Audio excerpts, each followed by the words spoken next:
Chapter number 16 से ही पहले यहां पर भी कुछ एक दो छोटी छोटी डेफिनेशंस है। डेफिनेशन भी क्या, सिर्फ कुछ ये लॉ समझने हैं जो हमने आगे यूज करने हैं। इनमें पहला पार्ट तो वही जो फर्स्ट ईयर में चैप्टर नंबर 7 में हमने देखा था, फेज।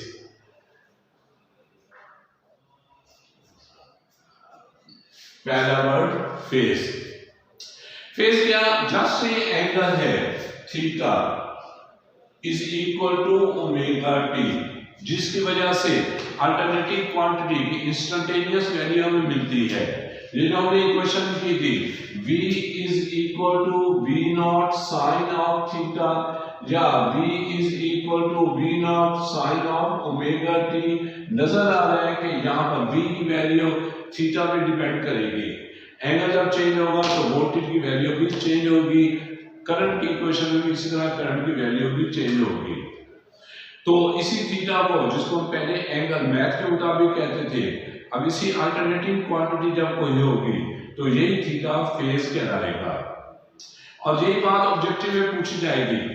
फॉर एग्जांपल अगर वो पूछे कि पॉजिटिव पी का फेज कितना है तो π/2, नेगेटिव पी का फेज कितना है तो 3π/2।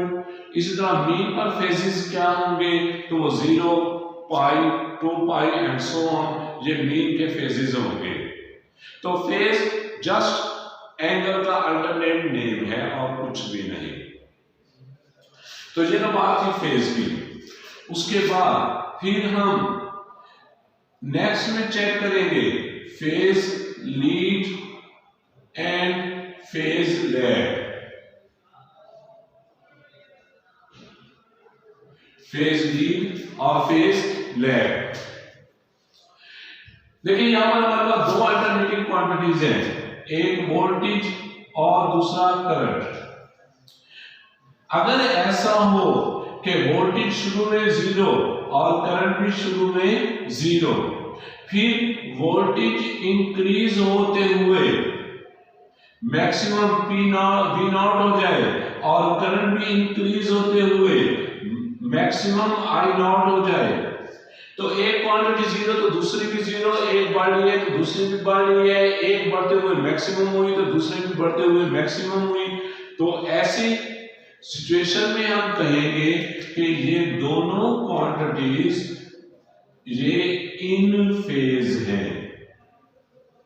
ये दोनों क्वांटिटीज क्या है, इन फेज है। इन फेज का मतलब है इनके दरमियान फेज डिफरेंस 0 है। इनके दरमियान फेज डिफरेंस 0।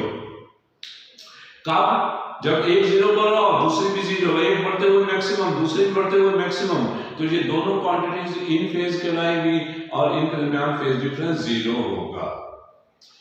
अब आउट ऑफ फेज को देखते हैं और इसको चेक कर लेते हैं chapter number 7 simple harmonic motion की मदद से।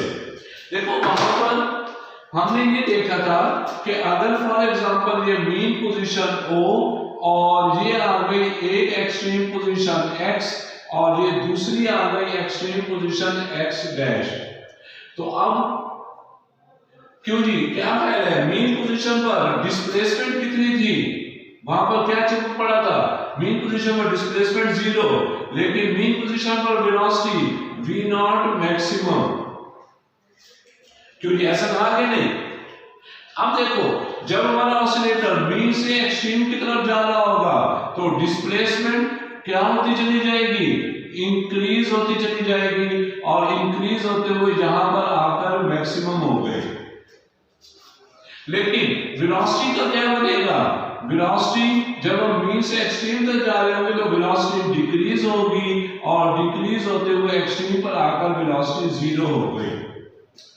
तो अब ये जो दो क्वांटिटीज हमने पढ़ी हैं इनमें हमें वाज़ेह तौर पर लग रहा है कि ये दोनों इन फेज नहीं है। एक जगह पर यानी मीन पर एक 0 तो दूसरी मैक्सिमम, फिर एक बढ़ रही है, बढ़ते हुए मैक्सिमम होती है तो दूसरी कम होते हुए 0 हो जाती है। तो ये दोनों क्या इन फेज है, नहीं, ये दोनों इन फेज नहीं है। इनको हम बोलेंगे ये दोनों आउट ऑफ फेज हैं। ये दोनों क्या है, आउट ऑफ फेज हैं। तो अब इस चैप्टर में पहले बहुत सारे आर्टिकल में मुझे यही देखना पड़ेगा कि ये दो अल्टरनेटिव क्वांटिटीज हम पढ़ रहे हैं V और I, क्या ये दोनों इन फेज हैं या आउट ऑफ फेज हैं। इन फेज का मतलब समझा दिया, आउट ऑफ फेज का मतलब भी समझा दिया। जब अगर इन फेज होंगी तो हम फेज डिफरेंस 0 लिख लेंगे, अगर आउट ऑफ फेज होंगी तो आप फेज डिफरेंस देखेंगे। अब हम क्या देखेंगे, फेज डिफरेंस इन दोनों के दरमियान क्या है, और वो देखने के साथ साथ ये भी चेक करेंगे कौन सी लीड कर रही है, कौन सी लैग कर रही है, कौन सी आगे निकल गई, कौन सी पीछे रह गई। जैसे यहां पर देखें, शुरू के लम्हे पर मीन पोजीशन पर एक 0 थी और दूसरी मैक्सिमम। तो अगर इनका ग्राफ बनाए, रफ ग्राफ हम जहां पर बना दें, अगर ये रेड से डिस्प्लेसमेंट का बनाऊं कि शुरू में मीन पर ये 0 और फिर बढ़ते हुए मैक्सिमम फिर 0 एंड सो ऑन, तो ये बनेगा वोल्टेज का, सॉरी वेलोसिटी का, मीन पर वो वेलोसिटी मैक्सिमम।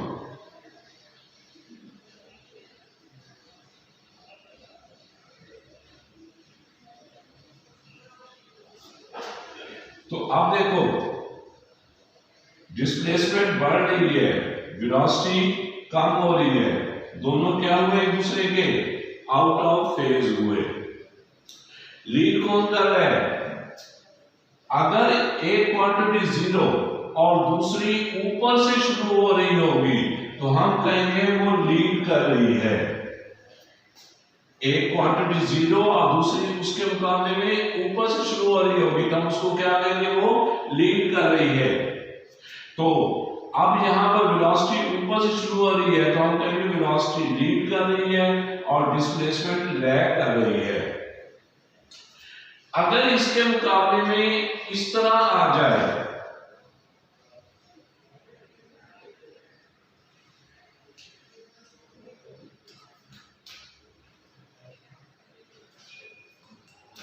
यहां से कोई क्वांटिटी शुरू हो,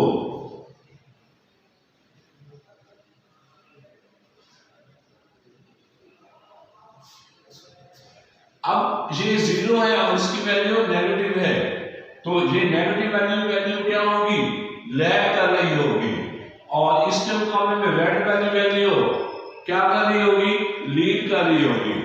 मुख्तसरन इस तरह समझ लें कि मीन वाले को हमने रेफरेंस बता दिया, अगर कोई मीन से ऊपर से शुरू हो रहा है तो वो लीड होगा, और अगर कोई मीन से नीचे से शुरू हो रहा है तो वो लैग होगा। इस तरह हम लीड और लैग को देखा करेंगे।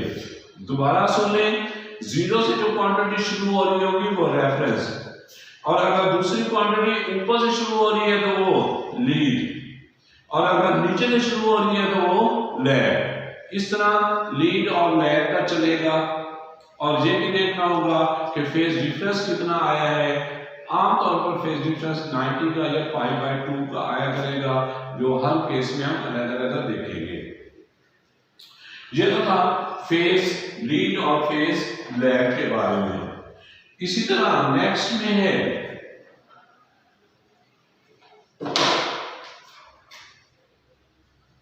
Vector representation.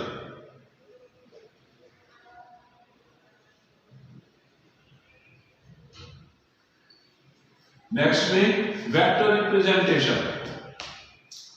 हर दफा हम इस तरह ग्राफ नहीं बनाया करेंगे, बाद में ये ग्राफ बनाना थोड़ा कॉम्प्लिकेटेड हो जाएगा, टाइम ज्यादा कंज्यूम हो जाएगा। बाद दफा हम इन्हीं क्वांटिटीज को स्ट्रेट लाइन यानी वेक्टर से रिप्रेजेंट करेंगे। तो वो जो वेक्टर ड्रा करेंगे, रिप्रेजेंट करेंगे, जाहिर है कोई शर्तें होनी चाहिए उन पर। तो वो क्या क्या कंडीशंस है वेक्टर रिप्रेजेंटेशन के लिए, वो सुन लें। पहले नंबर पर वो जो वेक्टर हम रिप्रेजेंट कर रहे होंगे, वेक्टर ड्रा कर रहे होंगे, उस वेक्टर की लेंथ कितनी रखेंगे, उसकी लेंथ अपनी मर्जी से स्मॉलर या लार्जर है कोई रूल, ऑब्वियसली रूल। जिस क्वांटिटी का मैग्नीट्यूड ज्यादा होगा उसका वेक्टर जो है लेंथी बनाएंगे। जिस क्वांटिटी का मैग्नीट्यूड ज्यादा उसका वेक्टर लेंथ ही बनाएंगे, और जिस क्वांटिटी का मैग्नीट्यूड कम होगा उसका वेक्टर शॉर्टर बनाएंगे। तो दोबारा से एक बात कि वेक्टर की लेंथ हमें क्या प्रोवाइड करेगी, वेक्टर की लेंथ हमें प्रोवाइड करेगी क्वांटिटी का मैग्नीट्यूड डायरेक्टली। मैग्नीट्यूड ज्यादा तो वेक्टर की लेंथ भी ज्यादा, मैग्नीट्यूड कम तो वेक्टर की लेंथ भी कम। ये तो आ गई मैग्नीट्यूड लेंथ का। अब लीड और लैग भी, एक क्वांटिटी जो जीरो से शुरू हो रही है, जैसे यहां पर रेड क्वांटिटी जीरो से शुरू हो रही है, इसको ड्रा किया करेंगे अलोंग द एक्स एक्सिस, इसको ड्रा करेंगे अलोंग द एक्स एक्सिस। और दूसरी क्वांटिटी अगर लीड कर रही है तो फिर अपवर्ड ड्रा करेंगे, और अगर लैग कर रही है तो फिर डाउनवर्ड ड्रा करेंगे। जैसे यहां पर ये रेड वाली जीरो से शुरू हो रही थी तो इसका वेक्टर हमने ड्रा कर दिया अलोंग द एक्स एक्सिस, और ये ब्लू नीचे से शुरू हो रही है और इसका मैंने मैग्नीट्यूड भी ज्यादा रखा हुआ है, इसकी पीक ज्यादा इंडिकेट की है, तो चूंकि इसका मैग्नीट्यूड ज्यादा है इसके वेक्टर की लेंथ ज्यादा दिखाएंगे। और चूंकि ये नीचे से शुरू हो रही है लैग कर रही है तो इसका जो वेक्टर बनाएंगे डाउनवर्ड बनाएंगे और 90 के एंगल पर बनाएंगे, क्योंकि एक जीरो और दूसरा पीक हो, पीक का फेज पाई बाय 2 होता है, तो यहां पर पीक आई हुई है तो पीक का फेज पाई बाय 2 होगा, तो एक जीरो और दूसरी का फेज पाई बाय 2, दोनों के दरमियान फेज डिफरेंस पाई बाय 2 बन जाएगा। तो बाहर इस तरह हम वेक्टर रिप्रेजेंट किया करेंगे, ग्राफ भी बनाएंगे और उन्हीं को वेक्टर से भी शो करेंगे।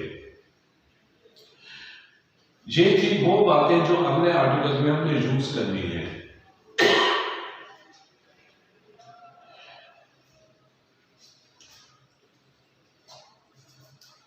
मेन जो इलेक्ट्रिकल डिवाइसेस हैं वो 3 हम इसमें मेन पढ़ेंगे। पहले नंबर पर रजिस्टर, जिसको हम इस तरह रिप्रेजेंट करते हैं। दूसरे नंबर पर कैपेसिटर, इसको हम इस तरह रिप्रेजेंट करते हैं। और तीसरे नंबर पर इंडक्टर, जिसको हम इस तरह रिप्रेजेंट करेंगे। रजिस्टर का कांस्टेंट R, कैपेसिटर का कांस्टेंट C और इंडक्टर का कांस्टेंट L। अब हमने इस चैप्टर में पहले इनमें अलग-अलग करंट और वोल्टेज को चेक करना है कि इनमें करंट और वोल्टेज इन फेज है या आउट ऑफ फेज है। इन फेज हुए तो फेज डिफरेंस 0 कहकर बात खत्म कर देंगे, और अगर आउट ऑफ फेज हुए तो फिर हमें बताना होगा कौन लीड कर रहा है और कौन लैग कर रहा है, और फेज डिफरेंस भी बताना होगा।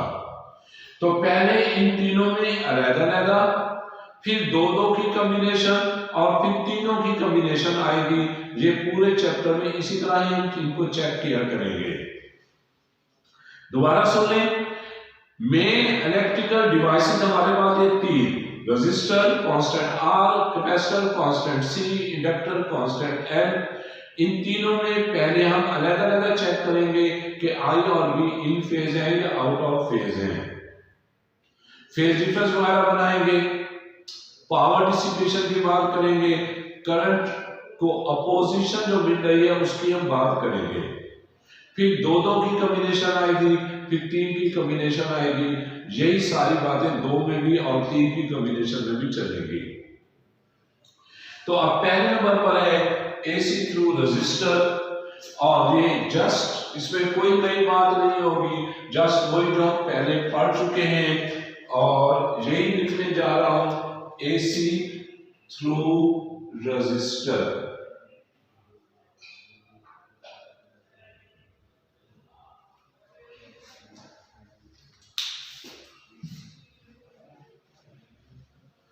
हाँ जी, इसका पहले सर्किट बनाते हुए बड़ा आसान सा सर्किट, फिर इक्वेशन पर और फिर ग्राफ वगैरह उसी तरह ही सब कुछ।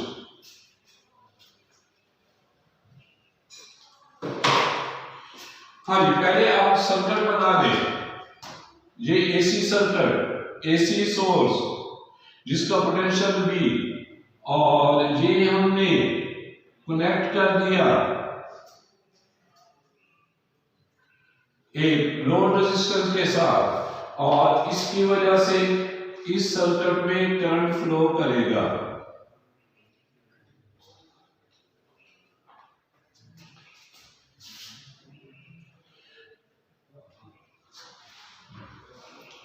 जब हम सोर्स V अप्लाई किया तो इसमें करंट I फ्लो करेगा, और इस तरह इक्वेशन हमारे पास बन जाएगी V is equal to V not sine of omega T, या थीटा लिखना चाहे तो थीटा लिख लें कि V is equal to V not sine of theta.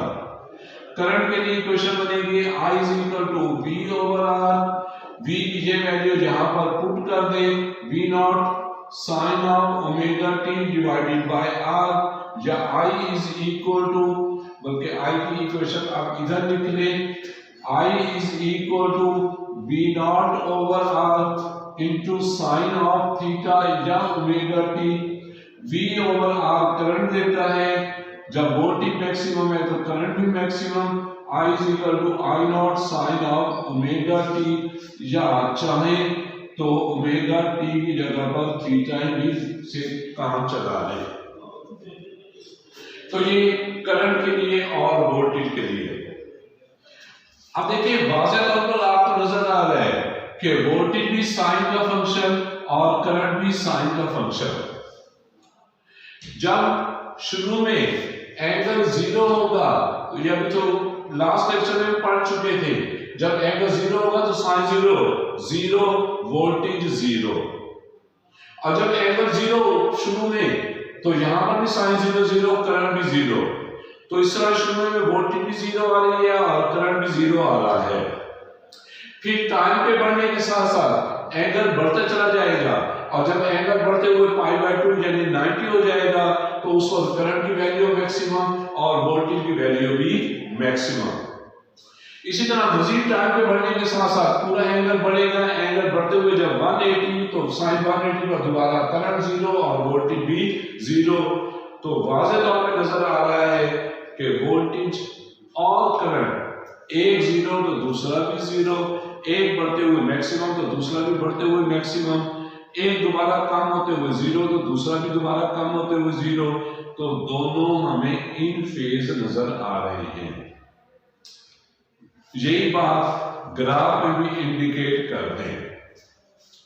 अगर ये ब्लू ग्राफ वोल्टेज का है तो, या चले ये अगर ब्लू ग्राफ करंट I का है तो वोल्टेज का भी इसी तरह बनेगा, लेकिन वोल्टेज का मैग्नीट्यूड ज्यादा होगा। जब एंगल जीरो था तो वोल्टेज जीरो, पाई बाय 2 पर मैक्सिमम, पाई पर दोबारा जीरो, 3 पाई बाय 2 पर फिर मैक्सिमम, 2 पाई पर दोबारा जीरो, इसी तरह दोबारा मैक्सिमम और दोबारा जीरो। इन पॉइंट्स को मिलाते हुए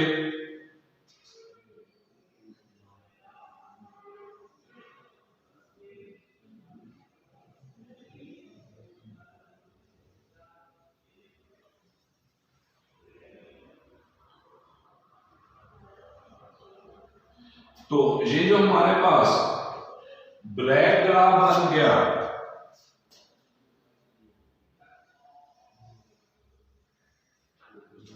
ये ब्लैक ग्राफ इंडिकेट कर रहा है वोल्टेज को और ब्लू ग्राफ इंडिकेट कर रहा है करंट को। जैसे अभी कहा था एक जीरो तो दूसरा भी जीरो, एक मैक्सिमम तो दूसरा भी मैक्सिमम। तो फिर हम कह सकते हैं, इसका रिजल्ट लिख सकते हैं कि hence in resistor I and V are both in phase. phase difference between them is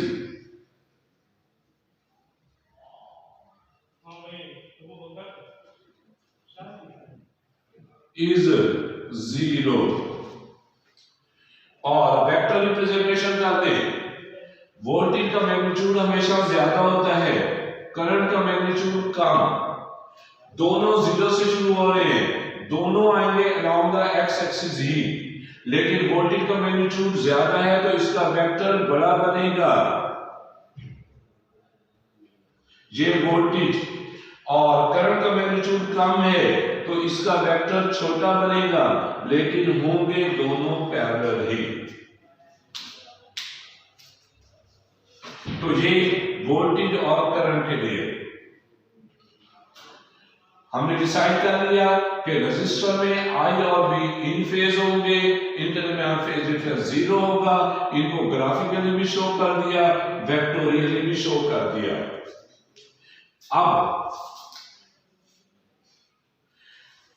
क्योंकि जब ये अल्टरनेटिव करंट इस सर्किट में फ्लो करेगा तो आर, इस तार की जो रेजिस्टेंस है, ये करंट के फ्लो को अपोज करेगी। इक्वेशन है R is equal to V over I, और RMS वैल्यू हम लेना चाहते हैं तो इसमें I RMS और V RMS लिख लेंगे।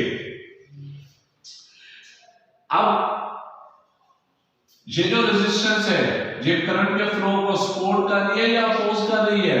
अपोज कर रही है, इन्वर्सली आ रहा है। जितनी ज्यादा रेजिस्टेंस उतना कम करंट, जितनी कम रेजिस्टेंस उतना ज्यादा करंट। तो इस तरह R resistance is the opposition to the flow of charge particle through a wire. और ये अपोजिशन किस शक्ल में?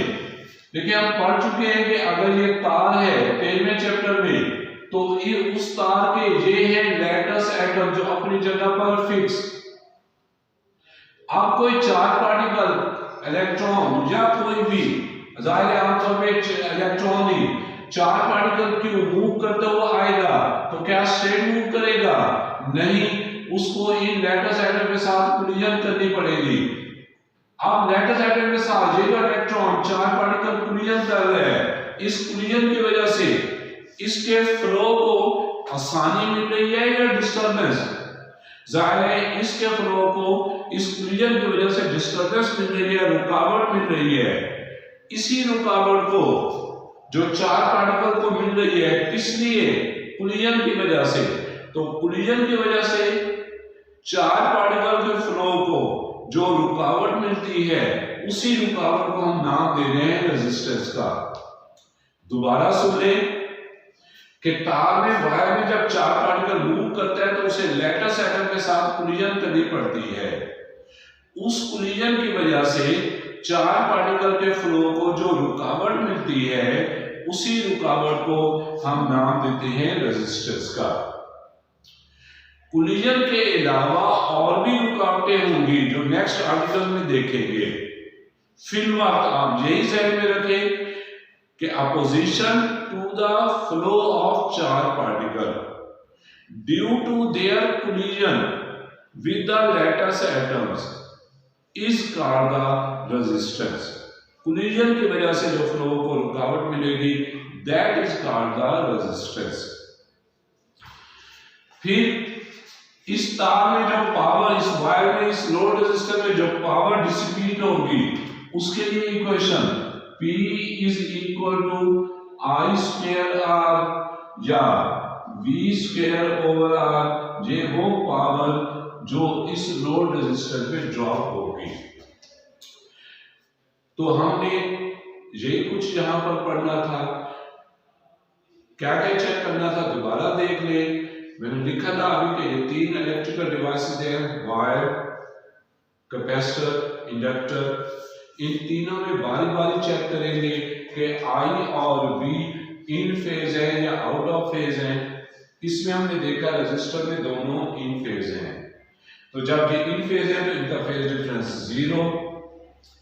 फिर ग्राफिकली रिप्रेजेंट और वेक्टोरियली रिप्रेजेंट कर दिया। फिर इस वायर में हमें देखना है कि करंट के फ्लो को क्या पोजीशन मिल रही है, वो फिर जो पावर डिसिपेट हो रही है वो हमने लिख दी। और जैसे मैंने कहा था कि इस आर्टिकल में कोई नई बात नहीं, सारी वही पुरानी जो 13 चैप्टर में पढ़ चुके हैं। अगला जो है एसी थ्रू कैपेसिटर, उसमें कुछ नई बातें हैं जो फिर नेक्स्ट आर्टिकल नेक्स्ट लेक्चर में।